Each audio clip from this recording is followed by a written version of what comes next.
my Graham Littles. Graham Ninny is so happy to be here to read a Sunday story with you. I hope you remember it was because of my mommy who read these to me that I read them to my children, and now I want them to be available for all my Graham Littles. I have some that aren't even born yet, and I'm happy you're here to enjoy these arch books as much as I did.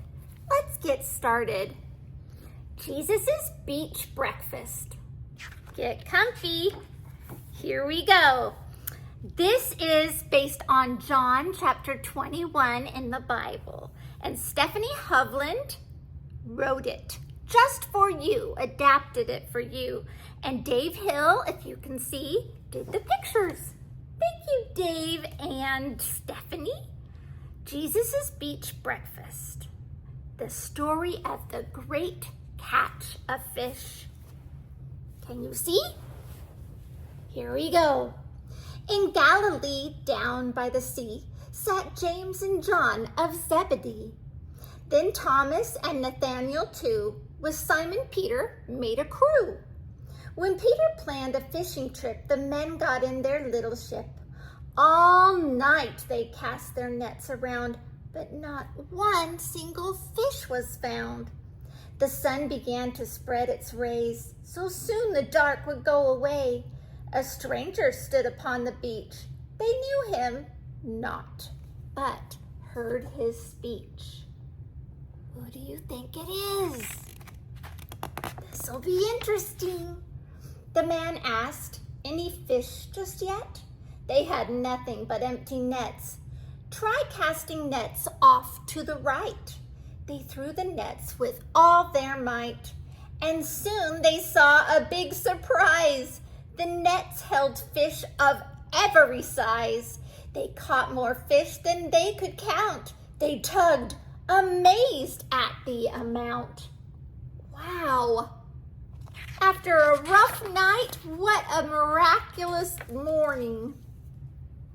Then John was first to realize it was the Lord before their eyes. Though they all looked out toward the sand, poor Peter could not wait for land.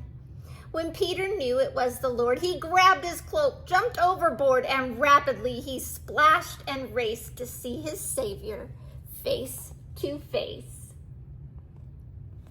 Would you go running too? I think I would too.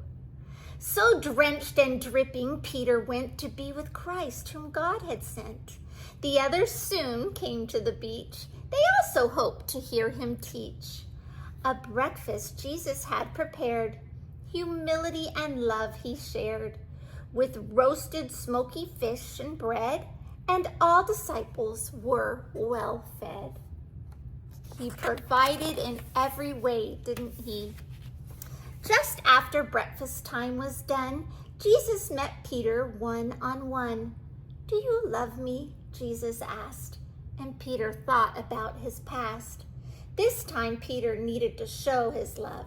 He said, "Yes, Lord, you know." Then Jesus answered, "Feed my lambs."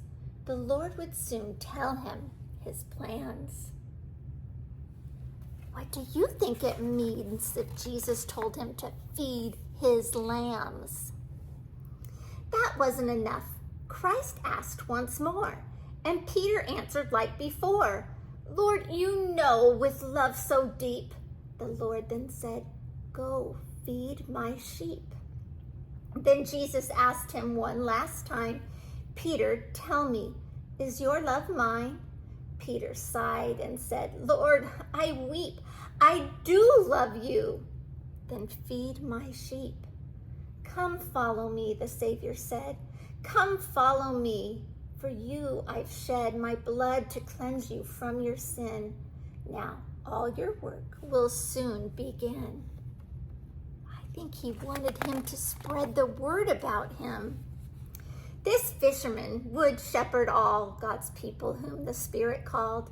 He'd lead the people faithfully and write letters for all to read. We have them in the Bible. Thank you, Peter. You have fed us.